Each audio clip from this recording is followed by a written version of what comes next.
From LinkedIn News, I'm Leah Smart, host of Everyday Better, an award-winning podcast dedicated to personal development. Join me every week for captivating stories and research to find more fulfillment in your work and personal life. Listen to Everyday Better on the LinkedIn Podcast Network, Apple Podcasts, or wherever you get your podcasts. Did you know that small and medium businesses make up 98% of the global economy, but most B2B marketers still treat them as a one-size-fits-all? LinkedIn's Meet the SMB report reveals why that's a missed opportunity and how you can reach these fast-moving decision makers effectively. Learn more at linkedin.com/meet-the-SMB. Hello, my friends, and welcome to another exciting episode of Negotiate Anything. This show is produced by the American Negotiation Institute, and with over 5 million downloads and listeners in over 180 countries, listeners just like you have made this the #1 negotiation podcast in the world. Hi, my name is Kwame Christian, and I am the founder and CEO of the American Negotiation Institute. Here at ANI, we believe that the best things in life are on the other side of difficult conversations, and we are passionate about providing you with the best content that will help you to make your difficult conversations easier, both at work and at home. Lastly, I want to remind you that we offer consulting and conduct trainings, both virtually and in person, all around the world. Our focus is in 3 main areas. First, negotiation and conflict resolution. Second, leadership. And lastly, diversity, equity, and inclusion. Check the link in the description below to learn more about how we could work with you and your team. And now, without further ado, let's jump into the interview.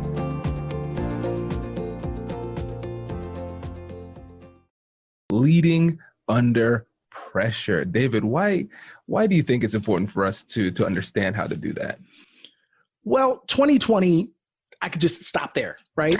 Just 2020. But if you notice, the leadership landscape has changed fundamentally and indelibly. It's not going back to the way it was.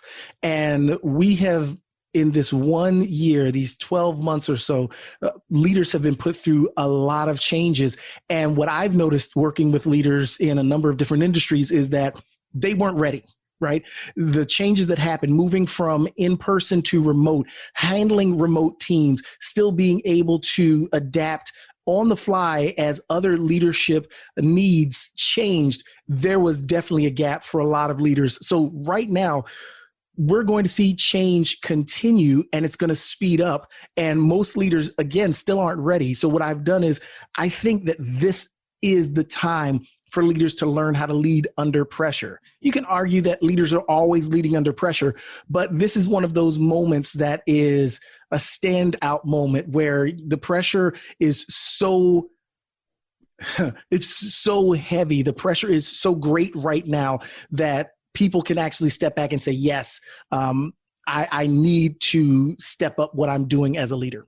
Absolutely. Man, this is great. I want to dig a little deeper into your focus at the University of Colorado because it's really interesting, the intersection of leadership and diversity. And for a lot of people, this might be a completely new concept for them. And so when you think about the intersection of leadership and diversity, why is that something that is worth exploring? Yeah, absolutely. I mean, it's a great question. And I've been doing this work for over 20 years, starting in a time when it was a very surprising intersection to look at. I would say today, people really care a lot more about this topic. And, there's awareness about the lack of, say, women CEOs and in Fortune 500 companies. And same thing, if you look across race, there's the vast majority of CEOs, senators, pick any type of leadership role in the US, and you'll see it's disproportionately occupied by majority group members.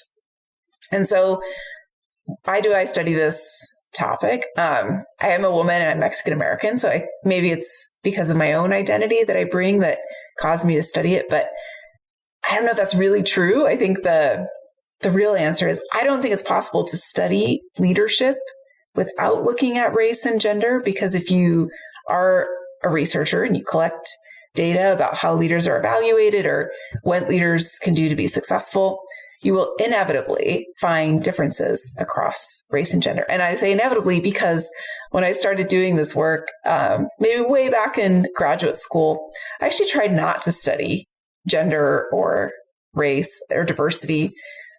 And this is like horrible. I feel bad saying it now, but because I am a, Mexican American, first generation college student, female in like a very masculine field, I wanted to do something that was like mainstream, because I think people would doubt me if I did, if I studied diversity. People might think, oh, well, she's not as serious of a academic.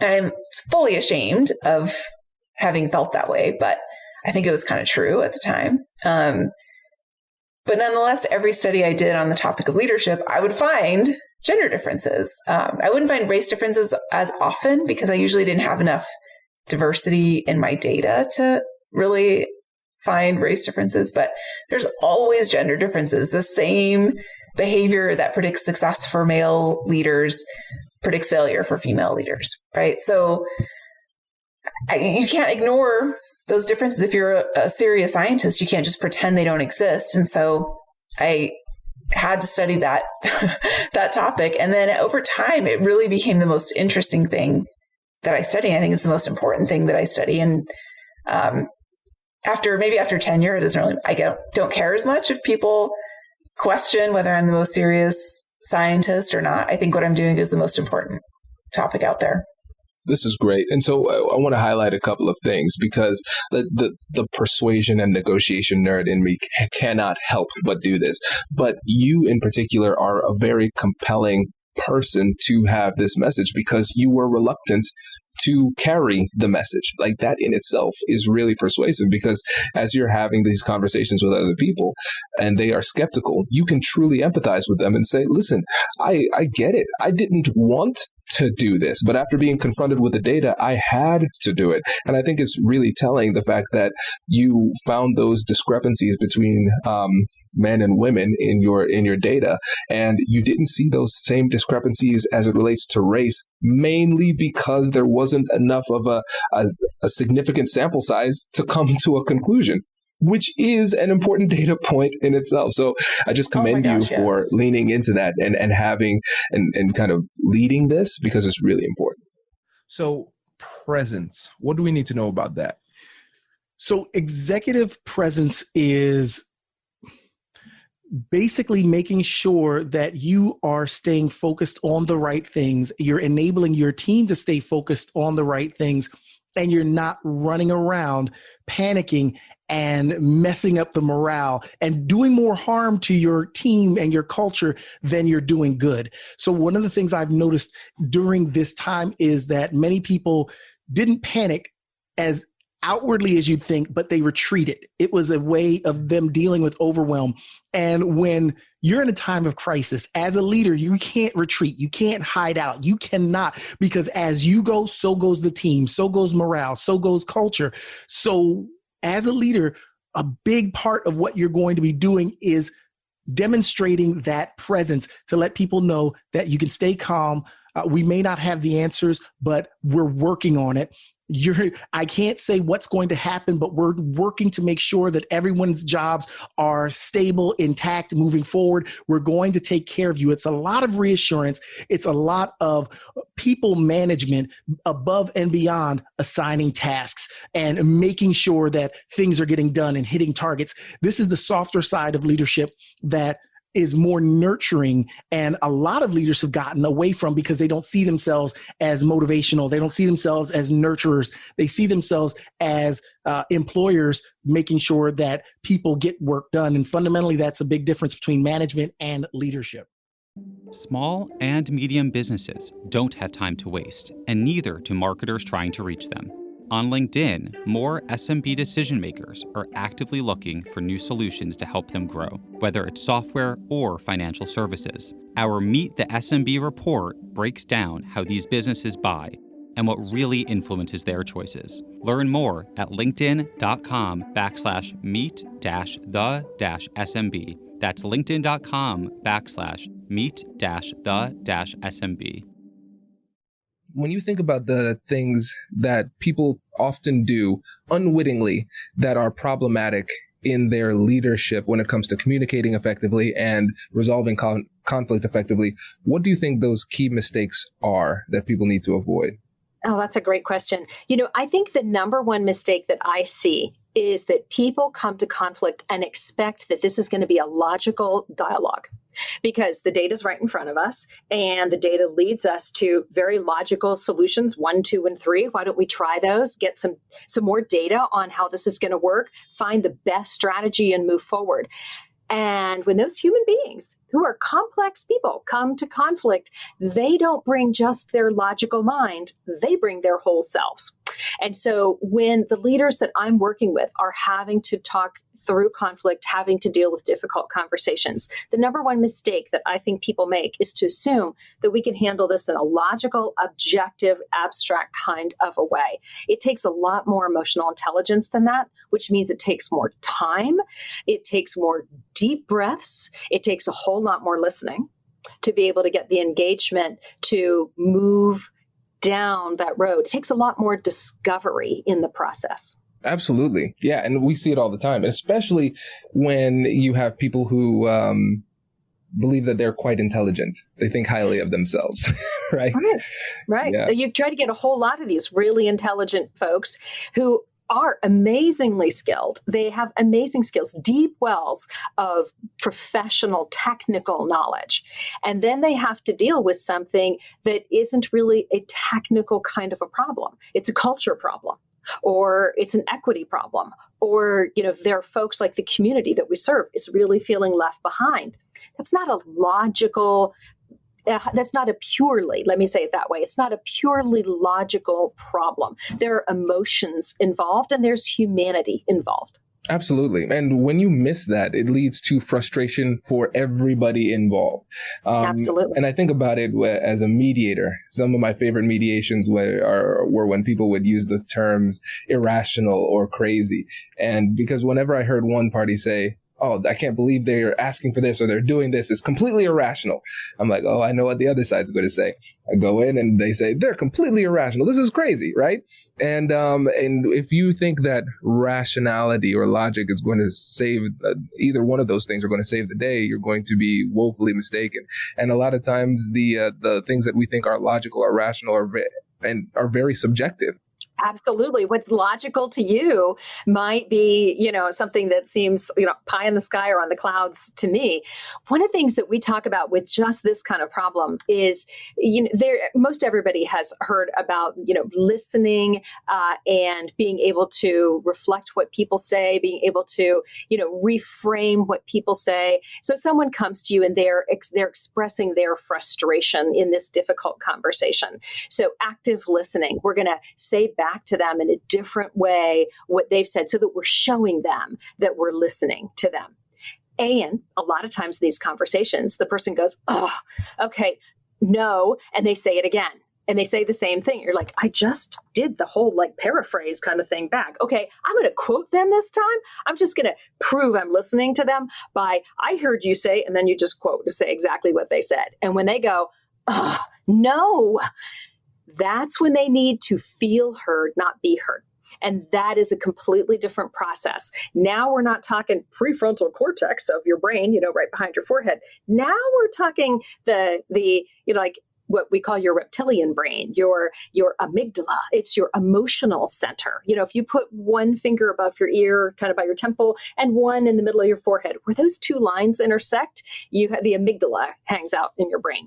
And when it is stimulated, it is harder for people to hear, to do that logical, rational, objective, analytical, abstract thinking, which belongs right behind your eyebrows, basically, in your prefrontal cortex. So if people are gripped by emotion, then you might need to say, you know what? I can hear the frustration in your voice. Can you tell me more about that? Or, what I think I'm hearing in your voice is, is that anxiety? Can you help clarify for me? What's happening? How can I be of support to you in this? And sometimes people have to work through the emotion part before they can get on to the being heard part. Absolutely. And that is an expert level distinction, being heard versus feeling heard. And again, if you think about it just completely logically and rationally, well, I repeated back to what they said. So clearly I'm understanding it. But if you don't understand the psychology that's lying beneath the surface, you're going to try to solve the wrong problem with the wrong tools. One of the things I liked about that is the fact that you said focus. And that was interesting because typically when you think about executive presence, people say, well, stand up straight, shoulders back, shake with a firm handshake, now virtually, I guess a firm wave, whatever it might be, right?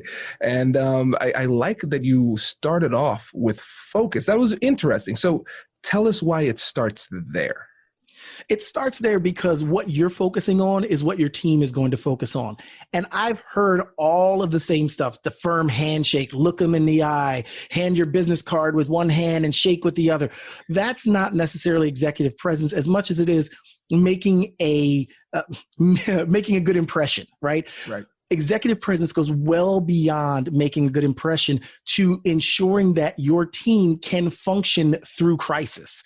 That's fundamentally the role of executive presence. And coming back to focus, as you help your team to stay focused, not on the crisis, but on what they're doing now and how they will move through the crisis and who they will be on the other side of the crisis, that is executive presence. Helping your team to stay focused on getting the right things done, even when everything is a distraction, when they can't turn on the news without being distracted, when they can't get away from the distraction because perhaps it's hitting them personally, perhaps it's hitting them in their social circles. They're being distracted. There are things outside of your control that are clamoring for their attention. Your role as and the fundamental role of executive presence from what we're talking about right here is making sure that they can function, letting them know that you understand, being a human being in the middle of this crisis, allowing your team to breathe and understand that, yes, it's not good right now, but we're going to get through this.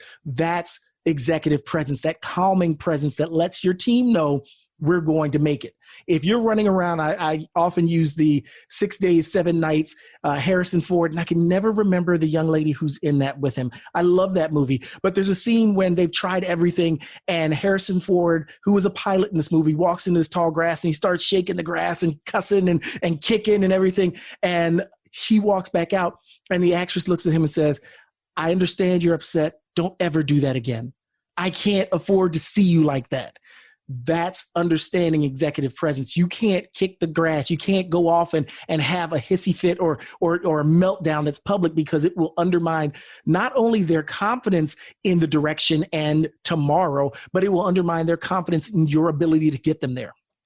That makes a lot of sense. And we can understand why it's so important for leaders to be like this, right? Mm-hmm. But we understand at the same time that it's incredibly difficult for them to be like this too, because just like how their employees are feeling pressure and they're afraid too, the leaders feel the same way. And for a lot of leaders at the top, that's almost like, not almost, it really is the loneliest place in the organization. So how do leaders still maintain this presence while still maintaining their mental health? So 2 things. One, it's Anne Hetchy. I did remember her name. And 2, you're hitting a great point here. For leaders, it's always lonely. In times of crisis, it's even lonelier because the stakes are even higher. So one of the things I've done working with my clients, I become that safe space. I become that calm in the middle of the storm, as it were, the eye of the storm, where they can step back, think, they can game plan, and they can get ahead of the curve versus always playing catch up and always fighting fires and always trying to figure out what's next. I become a confidant that allows them, and this is in executive coaching, and even in the program we do this, give them an opportunity to step back and think and breathe and take the loneliness out of leadership, because that's one of the things that's different now. It's always been lonely, but before you were lonely in the same office building, right? Now you're lonely at home. really feeling disconnected from your people, not being able to get those subtle cues in a meeting or those subtle cues as you walk down the hallway or in between meetings. You're not able to read the people like you could before. So now it feels even more disconnected as leaders are making decisions that have greater impact, that are more crisis driven than vision driven, right? So you end up having leaders struggling. And this program I mentioned, Leading Under Pressure, is designed. Leadership doesn't have to be this lonely. And that's why I built a community. But when I'm working with clients one-on-one, one of my clients was when I went and spoke to his entire executive, all of his peers at an executive level, the way he introduced me was, David helped me when COVID broke out, didn't even know I needed the kind of help he gave. He helped me to think through things. He helped me to understand what was happening and to not react, but respond more effectively. So those are the types of things that having someone like myself, a coach, or someone in your sphere of influence that works with you, help you as a leader to make those good decisions and not react, but respond more effectively. Essentially, how to persuade as a leader. And so when you think about your approach to leading and managing and moving people from one position to another position with your communication style, what would you say is your ultimate goal in every conversation? You know, I would say, depending on what the what role I play within this negotiation, it is to get to yes, especially if I am managing up and I'm talking to my CEO and we're trying to figure out what to do. He may have a different opinion, or he or she may have a different opinion, and I am trying to figure out how do I maintain my role, autonomy, and all those kind of things while still making sure that I'm delivering what's needed. And that's just more of as you get a little bit older and get into your career, you start realizing that ego counts a lot less and causes more issues than actual doing and execution and all those kind of things. And so staying focused on that is critical. When I'm managing laterally or to subordinates, is making sure that they're experiencing me as a leader, as a colleague, in a way that leaves them feeling heard, transparent, and what is needed, that they have direction that is actual direction and not just task mastering, that they feel whole from the interaction, and that I could be vulnerable enough to convey what it is that I really need to get done, what the vision really is for this task, and being vulnerable enough to receive things and be able to pivot if needed. Sometimes you're just wrong. and that's just the key, and that's just something that I've seen for a lot of people that could be the hardest part of their professional journey, of just being told, like, well, you're not the brightest, you're not the smartest, you don't know everything about all these intricate things. You're great, but just like Jordan won with Pippen and Grant and Rodman and all these other people, like, that's still my GOAT. But I don't know if our GOAT gets 6 rings without having these other great compliments and around him of people who are great in their own right. And I'll tell you, just being in leadership and things like that, a lot of this for me was forged. And I had a boss tell me a long time ago, I was like, well, how do you know how to do these things? How do you know how to do these things? Like, well, because I screwed them up.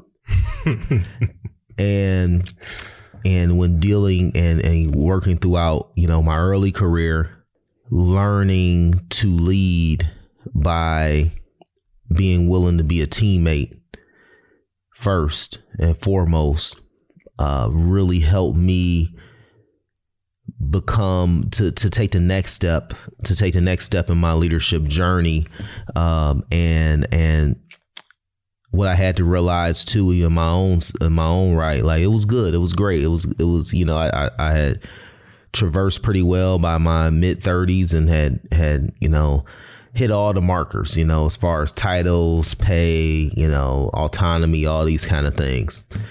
And I found myself thinking like, okay, what's next? And if I can't see what's next, why? And I remember my wife sat me down and was like, well, maybe you're not ready for it. And, you married the right person when they can just be brutally honest to you. And shout out to Crystal Davis, my wife, 10 years now, next month in August. So, but we had this conversation, and I remember sitting there like, okay, babe, I got you. All right, I got you. But I'm still thinking like, no, I'm great. I'm good at what I do. I'm good at what I do. I'm sitting there thinking this. And she told me, a few months later, we're having the same conversation. She's like, well, until you realize that what got you here isn't going to get you to the next level. And I'm like, what did you say? Like, well, what got you here was good. Like, it was great. But what's going to get you to the next level is development of something else. And for me, that development was making sure that I could lead and I could be a teammate in a very authentic and vulnerable way that allowed people to really understand like what my motivations are.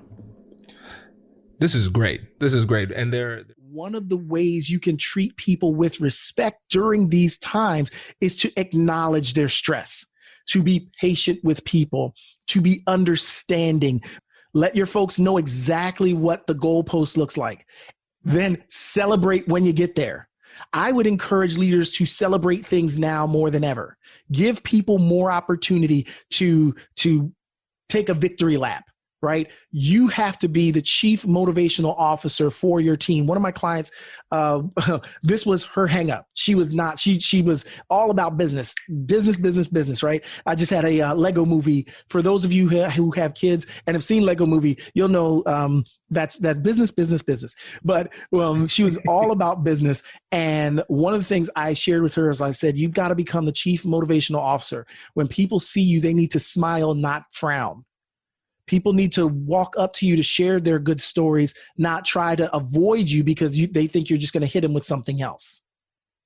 And when you're leading under pressure and you're leading in crisis moments, we have a tendency to double down and try to muscle up and man up and woman up and put it on our shoulders. And that means we drive people harder so we can get results. And guess what? When people are already grinding gears, all that does is accelerate burnout, accelerate drops in morale, accelerate you not hitting the targets because people keep checking out. So, yeah. Oh, man, David. Congratulations, you've just joined an elite club. By listening to a full episode, you're now officially on the Negotiate Anything team. So welcome aboard. What most team members do is they subscribe to the podcast because that allows them to automatically get the latest episodes of the show. The best things in life lie on the other side of difficult conversations. Keep learning, keep practicing, and keep getting better. Your relationships will improve, your career will soar, and you'll have the confidence you need to get the most out of these crucial conversations. Again, thank you for joining the team. We're excited to have you, and I will see you in the next episode. I'll catch you later.